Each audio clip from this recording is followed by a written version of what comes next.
welcome to you. And first of all, my thanks obviously to Slow Food and Terra Madre, to Shane for inviting me and putting the talks together, and to Heritage Cheese and Marianne in particular. For those of you who've got your packs to taste, it was Marianne who spent hours making sure they arrived on time, which I jolly well hope they did, and make sure they were properly sliced. So thank you to all. But before I begin, I want to share with you a memory that I'm old enough to have actually been at the very, very first slow food event, the first public event. And it was actually before Terra Madre. And it was the most amazing, I mean, it's the sort of thing that only the Italians can put together. So slews of us, literally, from all over the world, all food writers, chefs, collaborators were invited. And we had this wonderful fest in Bologna, where there were talks, and I sort of kind of remember it being in a bit of a sort of fondazione, I think it was called, as foundation in a church. And they were sort of reading out, you know, this wonderful sort of rather complicated, the inaugurals and the channels of it. But what was so wonderful was that we were entertained, we were introduced, and we were eating wonderful food the whole time. And I met all kinds of luminaries. That was the first time I met Alice Waters, Fred Plotkin. And I actually, you know, Fred Plotkin, who did the Gourmet Guide to Italy, and I went shopping with Fred in Bologna, which was a great treat. And we just had a wonderful, wonderful time eating and getting fatter and fatter. And then we were bussed to Turin, which was in the Lingotto, which is the building where the Fiats were made, was this fair, which was stalls from all over the world, although mostly, it has to be said, from Italy, obviously, of these treasures, these delights, these small producers, the craft producers. And to me, it was just the most exciting thing. I you know, because it was all the work I'd been doing, and everybody got it. And there were also a series of talks, and my favorite talk that I went to then, and I wasn't involved in charcuterie, was a talk on the regional cures of Italian prosciutto, Italian ham, which, as we know, is cured rather than cooked. And I'll never forget this room full of sort of rather discontented looking men in their little groups. And I realized that they were sort of going together by their regions, or with their regional hands. And of course it was men, because it always was men in those days, you know, and they were all jealously sort of trying their ham, and then everybody else's. And it was just so impressive and so interesting, because you were looking at people who knew, who cared. There was no pretense. There was no, you know, I'm going to. They wanted theirs to be the best. They understood how to make it the best, what it was, the factors, how to improve it. They really, really knew and really, really cared. And to me, that was just the most exciting thing about people who know and care about food and who really want it to be world-beating. And it was really exciting. So that, I don't know how many years ago that was, Shane. I mean, it was before 30 years ago. So we had our 30, well, it's our 32nd year this year, so it would have been about 30 years. Oh, yeah.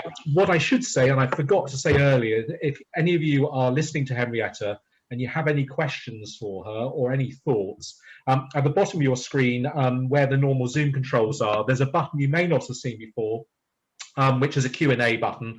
That comes directly through to me, and if you've got any questions, then I will then ask those to Henrietta as we go along. So I'm sorry that I didn't mention that earlier, but Henrietta, please do.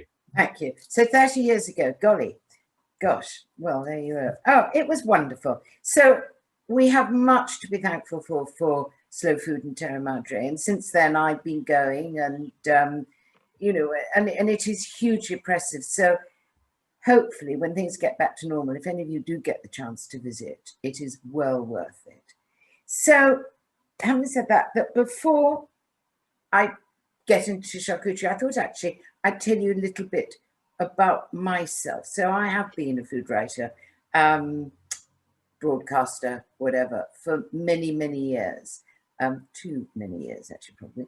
But and I was always fascinated by food, but as you can probably tell from what I was talking about, what really interested me is the essence of food, what makes it taste the way it does, how it's made, the craft, the way it's put together, the love, the care, the attention to detail.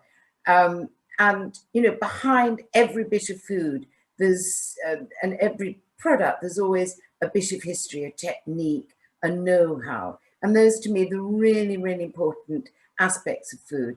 And those are the ones that, in many cases nowadays, are in danger of disappearing. And so I started off being a sort of rather conventional food writer, but then sort of spread out. And really, it was the start of the books that I wrote that I'm the most pleased with, sort of starting with the British Food Finds and then on to the Food Lover's Guide to Britain. And they were all about visiting the small producers, understanding what it was that made them special, that made them the craft producers, and writing about them so that all of us, we the public, would get to know about it. And from there, obviously, became the idea of developing the markets, campaigning for farmers' markets to get going, launching a consumer market at Borough, and so on. And also working to quite a large extent as a consultant with organisations that then existed, like Food from Britain or supermarkets like Waitrose, helping them see whether they can get to the essence of working with the small producers, often very challenging, sourcing with restaurants like the Dorchester, who wanted to work with the best of British.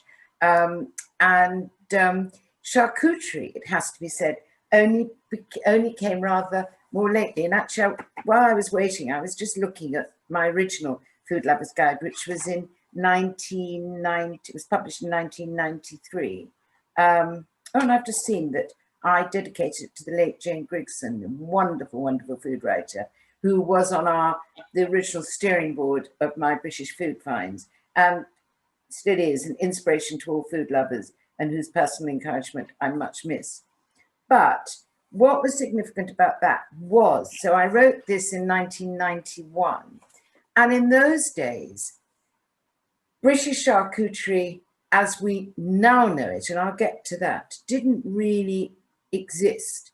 So we had the very traditional kind of charcuterie, and there was one producer that I knew of in those days who was making sort of the kind of fermented products that we now have, the cured but not necessarily cooked hams. And it was really, really interesting. Sadly, they are no longer with us. And I keep on meaning to see if I can track his name.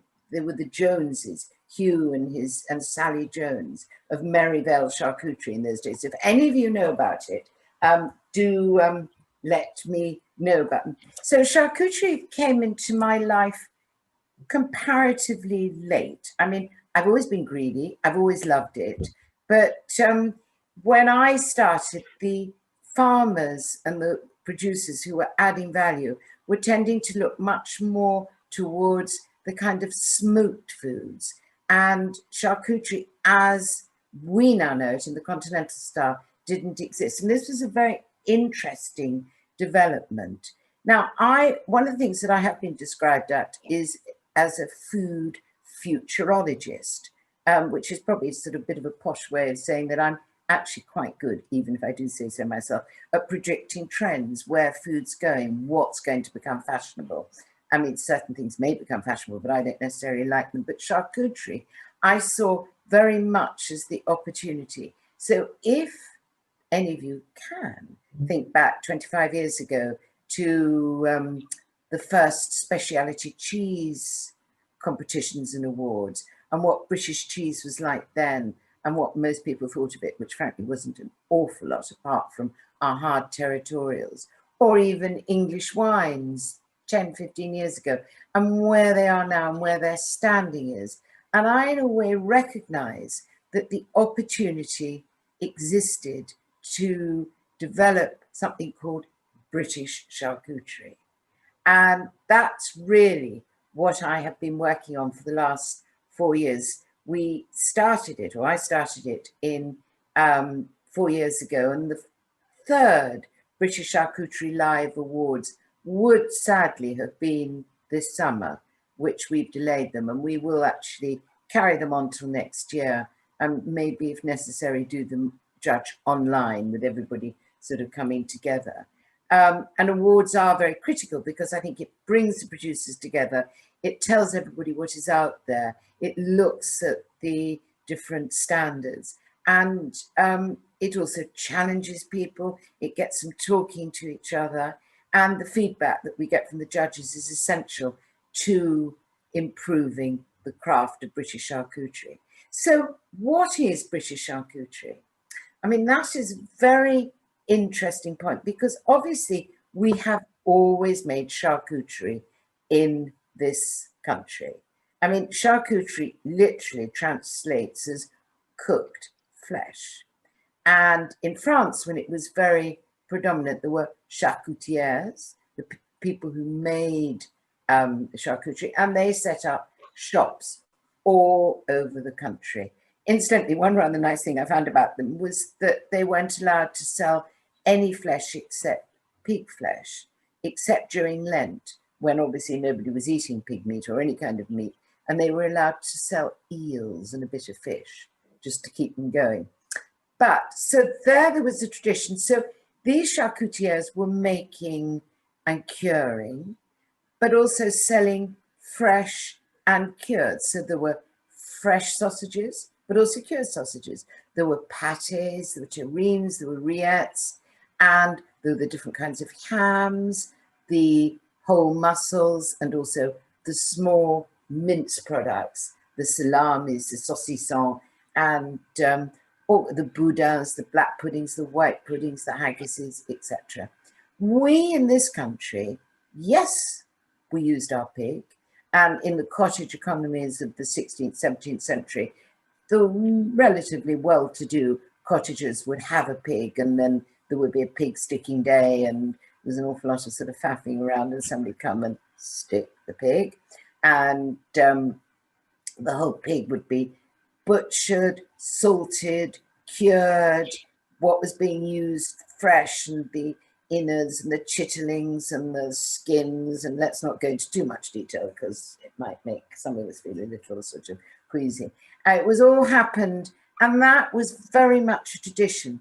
But our tradition of curing was much more along the lines of salting, yes, but then cooking.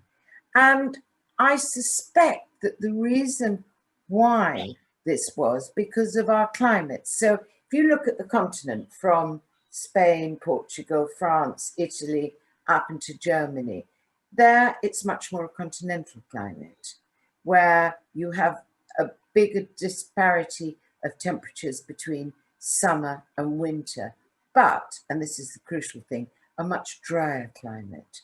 So they were then able to ferment and then dry, air dry, dry, etc. Whereas our drying processes were mostly by heat. So, you know, the pictures, which no doubt you've all seen, of hams hanging out in chimneys, sort of being smoked lightly, etc., etc.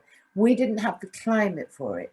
And what, of course, has been very interesting is over the last few years, with the advance of technology, the machinery that's coming, ironically, a lot from Italy, the fermenter cabinets where there's a warm temperature that can actually dry and ferment and encourage, and then you can air dry in the way of the prosciuttos that I was talking about earlier from all over Italy.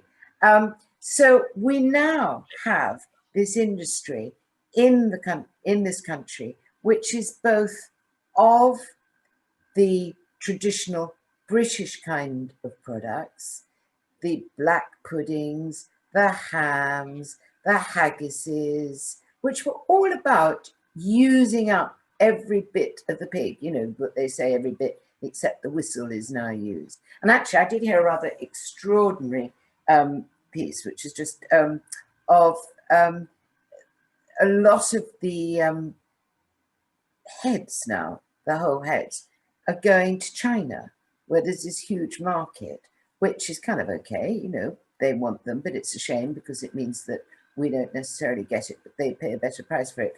And that's going to be okay. But then I had somebody telling me that they used to get the whole carcasses, but then the abattoir said, no, we'll strip them for you and we'll give you the carcasses, because apparently there's a very good trade in China on pigs' nipples. Don't you know? So charcuterie is predominantly pig and was based on this whole pig in a day. But of course, over the years and the introduction, a lot of other of the farm animals and the wild game, etc., are now included in charcuterie. And we will taste a product which has got that mixture of beef and pork. So they're not only pure pork, but it is predominantly pork in charcuterie. So does that make sort of everybody good understanding of what charcuterie is? Any questions, Shane, about it or anything? No questions so far, but maybe you can tell us what chitterlings are, Henrietta. You mentioned them earlier, and they're something that not everyone has heard of. No, well, they're kind of, thanks very much. They're kind of, I have a rather horror of them because they've got this rather, they are a kind of sausage made from a bit of the gut, and they look like that sort of terrible, sort of sketchy, downy bit from inside a bird's, you know, when you degut a chicken and you see that, that's slightly to me what chitterlings look like. And I'm not squeamish and I will eat everything, but I think chitterlings are the one thing that I don't kind of terribly like, you know. But, you know, but it does make sense, you know, if you've got an animal, you want to use every bit of it because times were hard and it would feed you through the winter. And I mean, we're talking about times, of course, when you couldn't even grow vegetables, you know, and you had to kill off your livestock because you didn't have the feed until Townsend came along and introduced the idea of growing foodstuff that could keep your livestock alive over the winter. And that's what it was like in those days. Yeah, they're very pungent, the chitterlings, aren't they? Yeah, are you a great fan of them or not? I'm not having them for lunch. Let's just say. Fine. Okay. Well, there you go. So I started British Charcuterie Live. As I say, this is now its 4th year. And what has been fascinating is seeing the growth of what is becoming a very strong and very forceful British charcuterie industry. And I've chosen 2 producers today that we can taste. But before we get to them, there are possibly a few things that are worth sort of unpicking about what is British charcuterie and what does it mean and what does it stand for. Now, because it is such a nascent and young and nonetheless incredibly interesting industry, I mean, there's everything to go for, you know, there's so many opportunities and so many sort of values to look at and what it can represent. But nothing as yet is formalized. And I'd be certainly very interested in hearing from any of you about what you think British charcuterie should come to represent.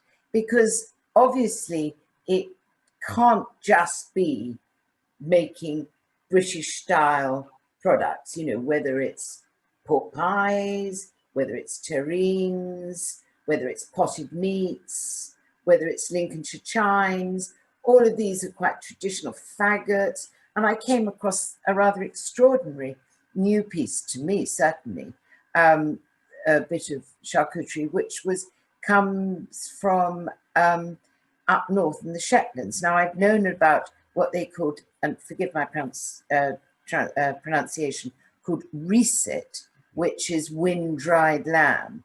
But then I came across this product, and actually, forgive me, but I've forgotten its name, and it's only made for 3 weeks of the year, which is wind-dried goose, because it's when the geese land on the Skye, or one of the Shetland Islands, probably not Skye, and they can only make it, and its supplies are obviously rather limited for that. So to me, as it grows, as the whole area grows and grows, it must encompass and have, I believe, certain values. Well, it's all very well me believing that, but it's the producers who are working in this field and what do they feel about it. So I spend obviously a fair amount of my time talking to the various producers, and what they are always looking at is, in a way,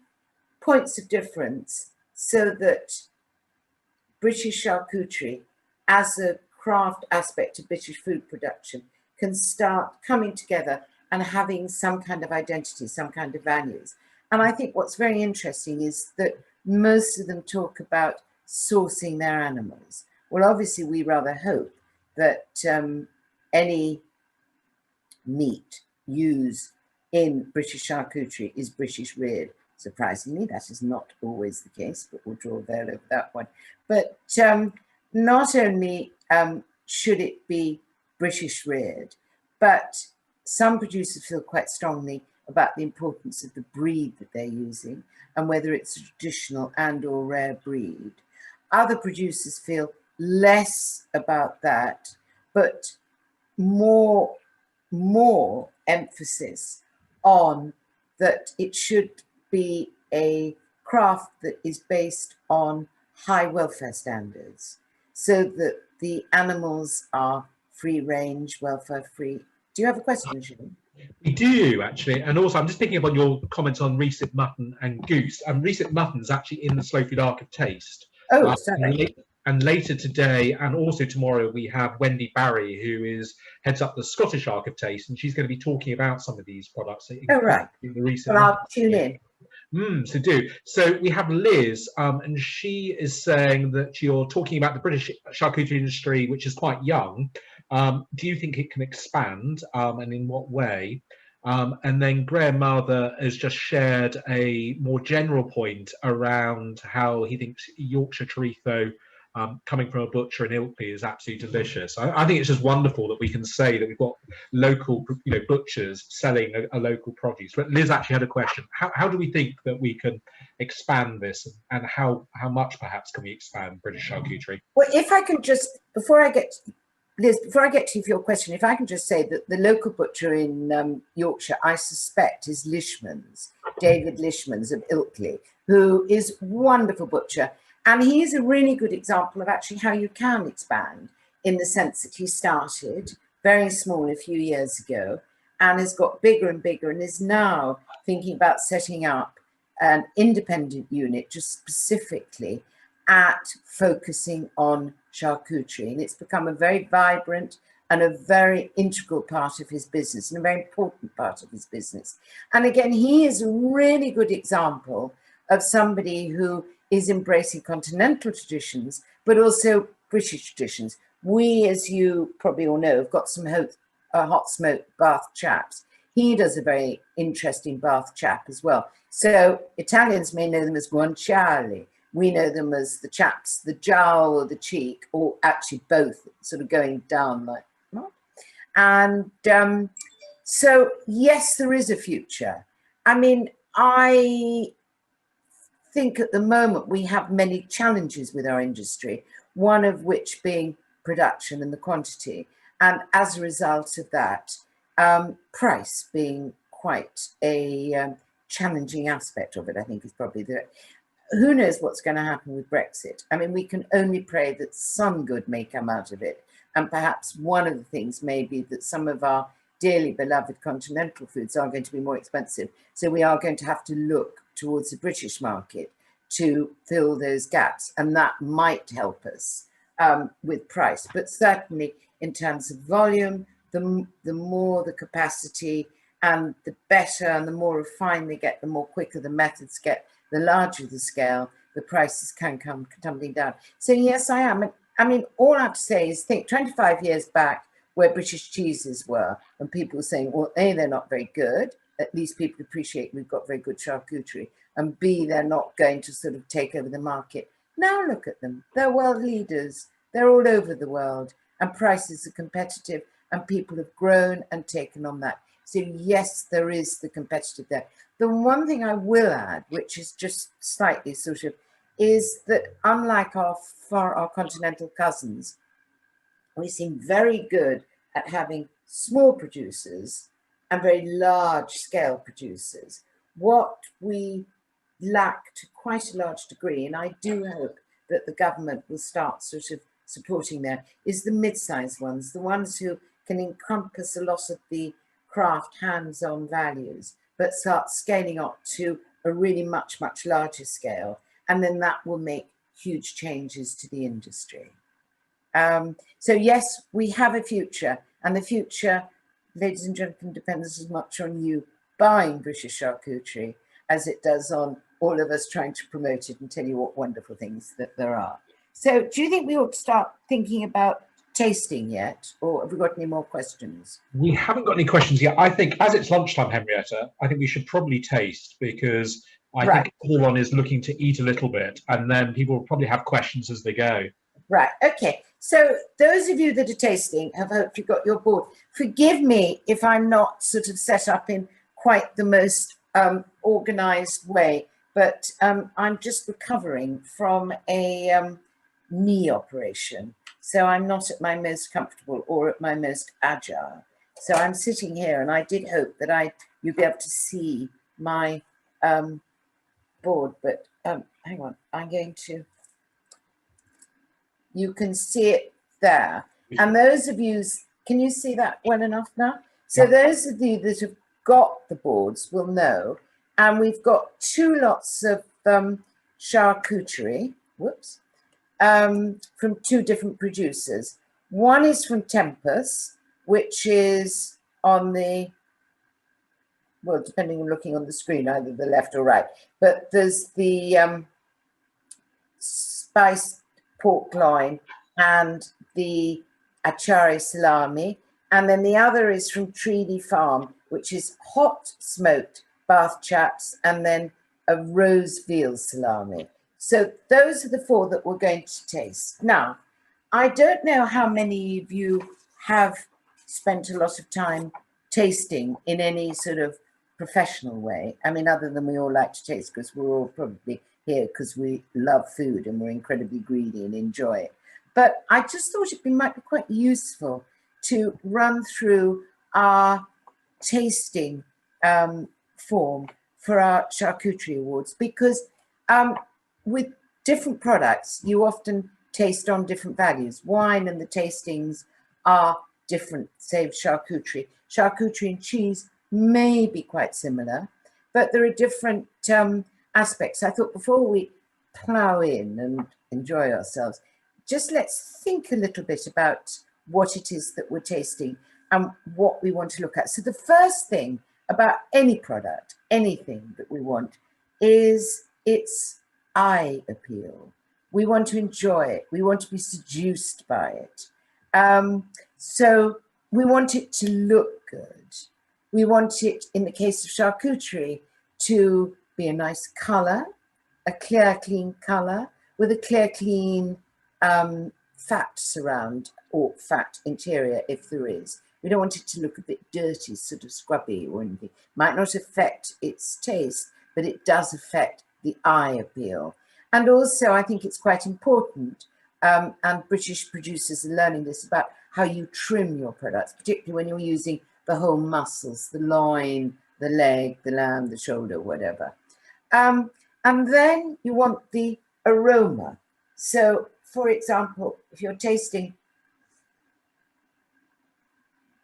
smell, what do you get? Do you get that sort of wonderful, luscious, sort of farmhousey piggy. I mean, in the case of what I just tried, piggy smell, you know, fresh, clear, clean animal, sort of to entice you. You know, when you come and, do you remember those wonderful adverts, bistro? Well, piggy, that sort of feel of it, because there's no denying.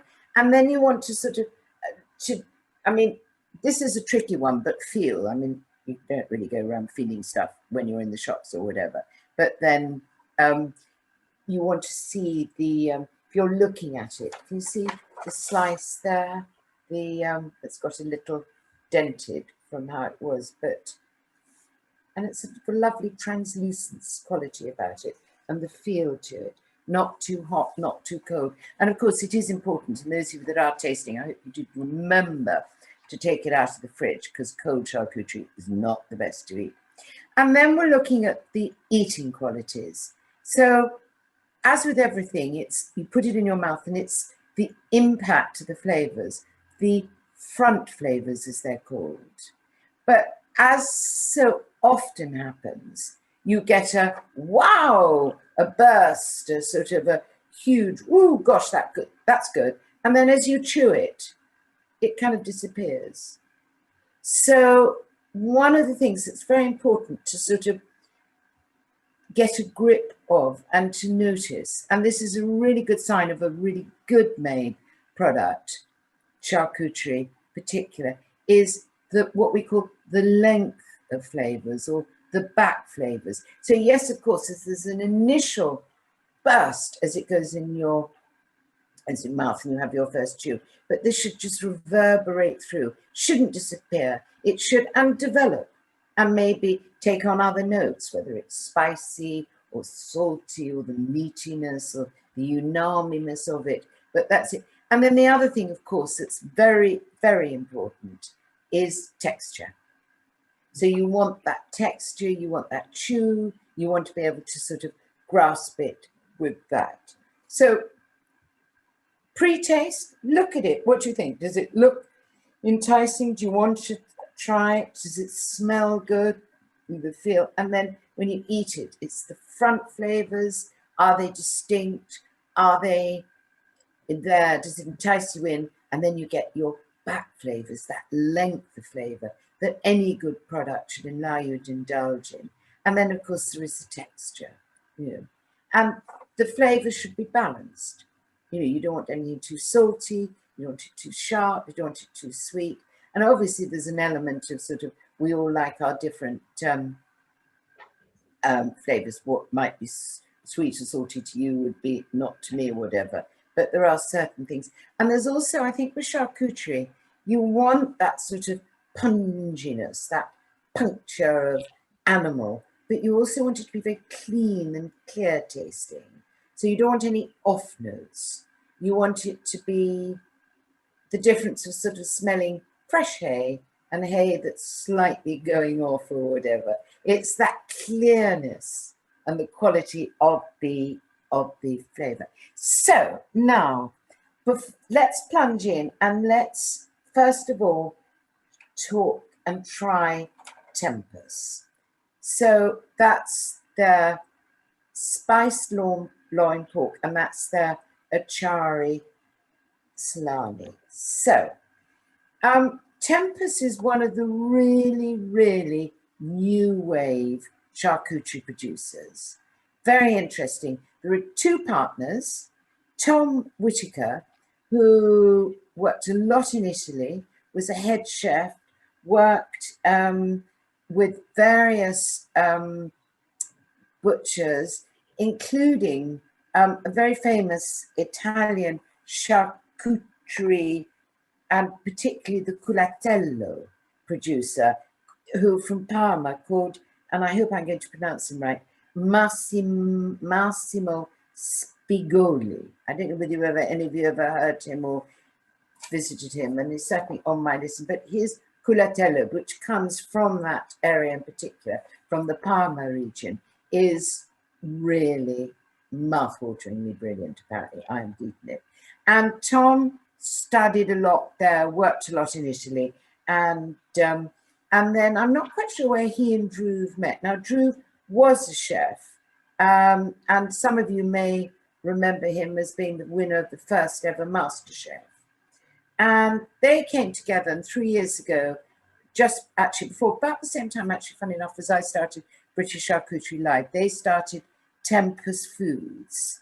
And they had a vision. And I think it's fair to say that their vision has sort of changed marginally. But I mean, it was always to produce the best and always to make British charcuterie accepted as a viable and realistic alternative to the continental cousins.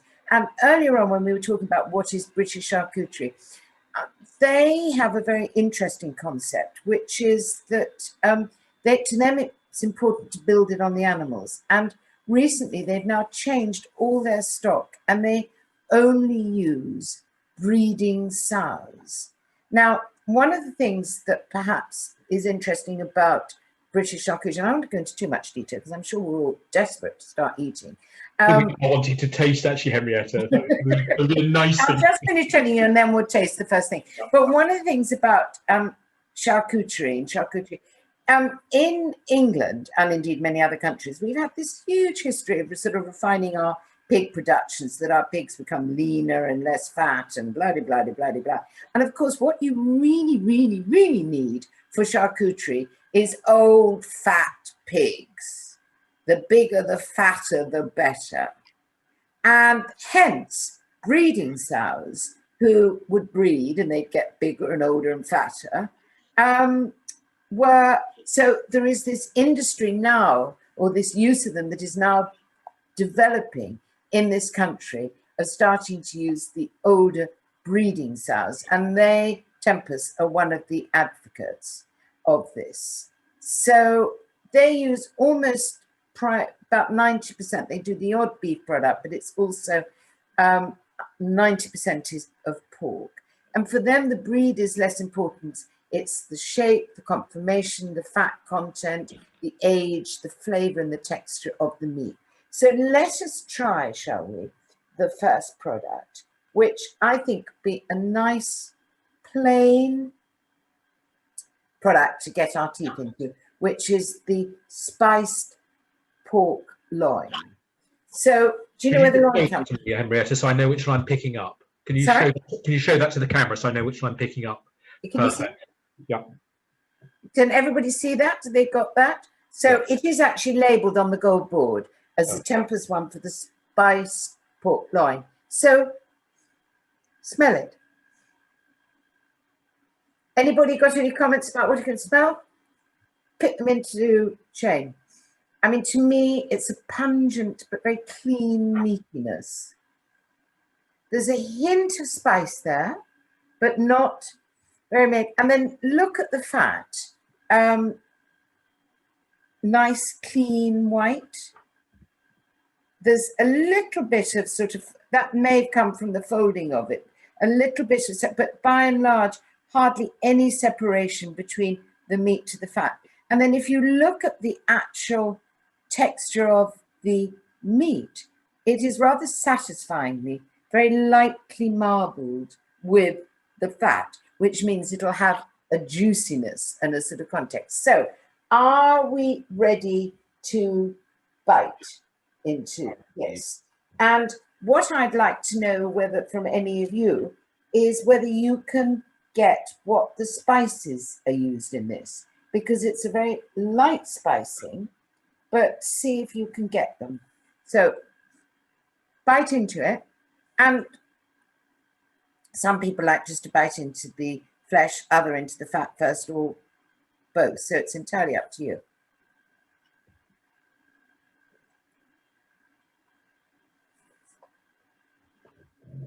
We've got some comments. Fennel. Is fennel? Yeah, Ray.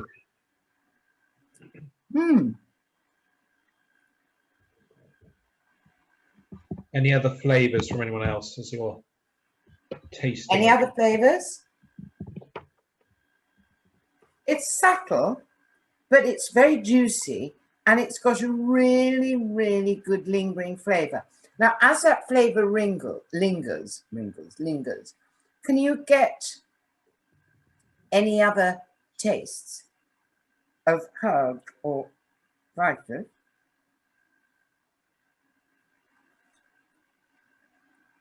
You get a slight peppery overtone. Anybody? I think everyone is busy eating rather than typing, but absolutely delicious. I detect that slight smoky note to it. Now, it hasn't been smoked. It is purely a cured loin. And that smoky note is, believe it or not, from Nigella. Okay. And the herbs used on that, anybody else, or should I tell you what the herb mixture is? Because it's a very interesting mixture. And again, this is something which is much more innovative and much more interesting than, say, the classical charcuteries of France or Italy or Spain or anything. So for this one, it is the fennel seeds, which is kind of a bit of an echo because fennel seeds are used so much with pork to sort of cut the flavor of it. And the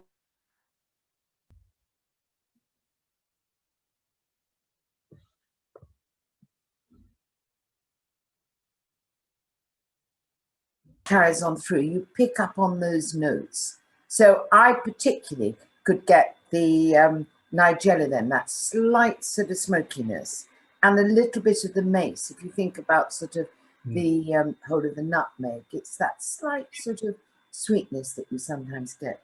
And to me, I mean, I don't know what you all thought, and I'd love to hear what you think about it, but I think that is an exquisitely good product from a very, very interesting charcuterie producers.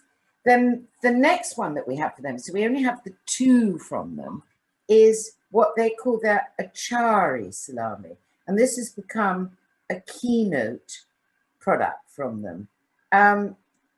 Unfortunately, and I apologize for this, but I think it might have been sliced a little bit too finely, or I don't know what's happened, but the whole slices are breaking up. So you can't really get whole slices on it. But that is the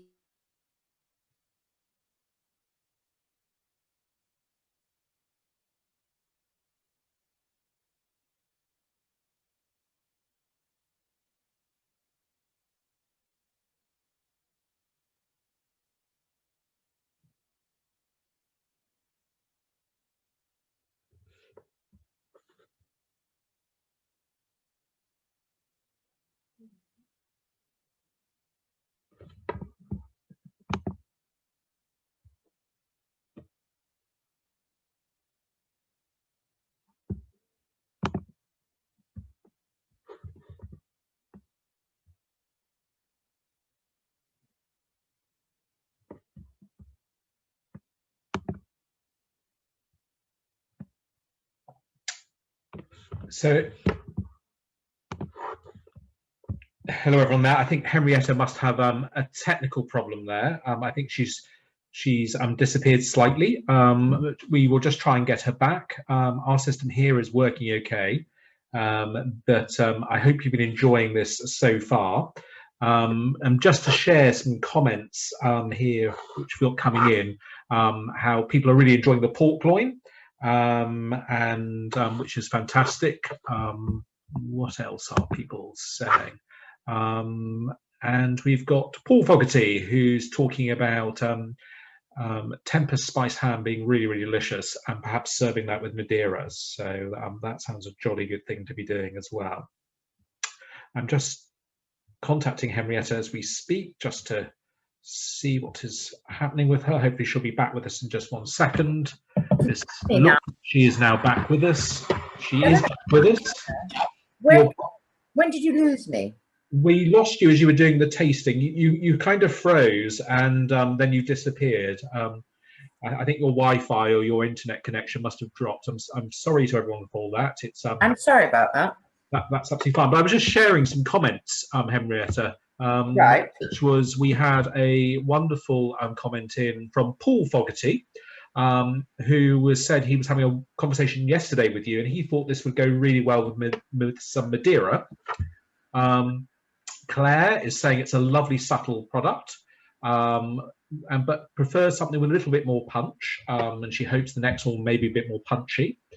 And we also had another comment, which I read out, which was someone was really enjoying the pork loin, and they found that sometimes that some of these charcuteries were a little bit strong. So I think that's one of the wonderful things about charcuterie. The flavours are so different. Strong, it can be, you know, exactly. So have we tried? Sorry, I don't know what happened then. GPO at their best or worst. Have you tried the Achari? Yes, everybody. So everyone's tasted that. So I just think in terms of the timing, right. So let's move on to Treaty Farm, the other. Right. Yeah. So Treaty Farm. So if you remember, Tempest only started 3 years ago, and I must say full marks for them for having achieved as much as they have in that time. And Treaty were one of the very first innovators. So they started about 17 years ago. They started with one other producer who is one of my favorites also, but unfortunately we can't taste everybody, called Suffolk Salami. And this is James Swift, and James comes from Wales, but James had the advantage of a French grandmother, and he used to go and spend holidays with him in France, and a French mother. And when he was staying with his granny on the farm, there was always charcuterie, and it was always something that he got very interested in. Worked, and then sort of bought a farm in Wales. And then over the years, until about sort of 17 years ago, and suddenly decided charcuterie was what he wanted to do. So with an academic background that he has, he obviously went around and sort of looked at various producers and ended up at the Stuttgart University, where apparently they have a really good meat research department, researched everything thoroughly and started sort of seeing that he could find out why things happened for what. And then went back and started making charcuterie. And his is a much larger scale business. And again, going back to an earlier question about the scale, James is probably one of the largest producers. And indeed, I mean, one of his contracts used to be, who knows what's going to happen now, supplying the salami for Pizza Express to go on top of the pizzas. There's a little bits, you know. So the scale is there and the opportunities are there. But, you know, obviously not every producer, and it'll take time, has that kind of scale and scope and can reach the pricings required for it. So we've got 2 products from him, and the first one that I thought we would try is a hot smoked Bath chap, which the Italians will know as a guanciale, and we always think of as the Bath chap, and we've had this great history of Bath chaps, and the French have had them, and in various different ways. Now, I must warn you, it is a very fatty product. I love that sense of fat. I love that sense of richness. In a normal sense, I might have this with a cornichon, or actually what I've got here, and did myself, are some pickled radishes. So you want that, just that little bit of sharpness to sort of strengthen off it. But anyhow, let's go for it. And this is absolutely, in a sense, unadorned. It's cured and then pressed and cooked and then lightly smoked over beech. So what you'll get when you smell it is that slight sort of vegetal smell of the beech, the smoking. And then when you bite into it, you should just get the meat, the pungency, the salt, and the length of flavor. So let's go for it. And as we're all tasting that, we've had some other comments in. David Chandler was talking about the last charcuterie going particularly well with Tom Oliver's Perry. Tom Oliver, of course, coming up at 3 o'clock on our Slow as an Artisan panel. And then Liz Ann Williams was saying the pork loin was beautifully delicate, but with a really nice pork. I think the pork loin it has a wonderful delicacy. But this here, I think it's wonderful. There's a salty edge to it. Just think that on a really nice slab of sort of sourdough with a bit of, well, you don't really need the butter actually, but with a sort of a cornichon something. Oh, and I don't know about you, but as you bite into the fat, you get that wonderful gelatinous flavour. So it's the texture that's also terribly important. And how he does it is that he gets the chaps, cures them and presses and cooks them, and then smokes them in a slab and then slices them. And there's a richness about it. This is gorgeous. Yeah. So we're getting a lovely flavour, subtle smoke, and that's come from Claire. And Liz is saying that she loves the texture of this, and the back flavour is slightly reminiscent of autumn woodlands, which I think on an October day, what more could we want? You get that beachy sort of woody, don't you? The beech nut and everything. And actually, because I noticed we've got very little time left, we're going to move over and then when any more questions. Sorry, I've probably been talking too much. So this is also from Treaty Farm. And another example of what British charcuterie can be. So this looks kind of like an ordinary salami, hey, you know, and smell it. Actually, you might want to clear your palate a bit before you do that. I probably should have done the other way around tasting, but I've got a bit of a biscuit to chew on, so I'll just take a quick bite of that. So this is made with veal and pork.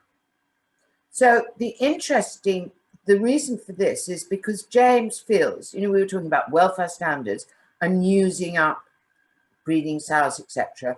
So these were veal calves. So the males who, you know, if you're having a dairy herd, you ain't going to have much use for a male.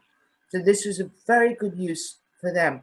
And he wanted to produce a salami that's fresh, alive, and pert. My words, not his, but from how he described it. And it's quite a light one. So bite in. And again, if anybody can tell me what they think has gone into this. Okay, while you're all tasting that, for the last salami, sorry, the Bath chaps, Paul Mather was saying actually champagne would go really well with that. I can't agree more. Champagne goes well with absolutely everything. And Liz Ann is speaking about some homemade sourdough bread being really good as a palate cleanser and to go well with that. And again, actually at 3 o'clock, we've got Peter Cook's bread, who is one of our wonderful Sofa supporters. And he makes a 3-day sourdough, so he'll be coming up shortly as well. So those of you that are particularly interested in bread, come back at 3 o'clock and listen to that. So kind of flavours we're tasting there, Henrietta? Right, so and then you get the pork, and there's a little sort of like the beef, and what's very nice edge and finishing note to it is the woody lemon thyme and grated lemon. So that gives it a kind of freshness to it, which again is quite unusual to find in a salami, a sort of much lighter airiness, which I rather, but again, a little bit of woodiness from the lemon thyme. Absolutely fabulous. Henrietta, we are just a couple of minutes away from the end of this session. Those of us at home who are tasting, if our hands weren't full of charcuterie, we would be applauding, but I will applaud for you. You have just given us the most incredible hour, a tour de force as always of all things charcuterie.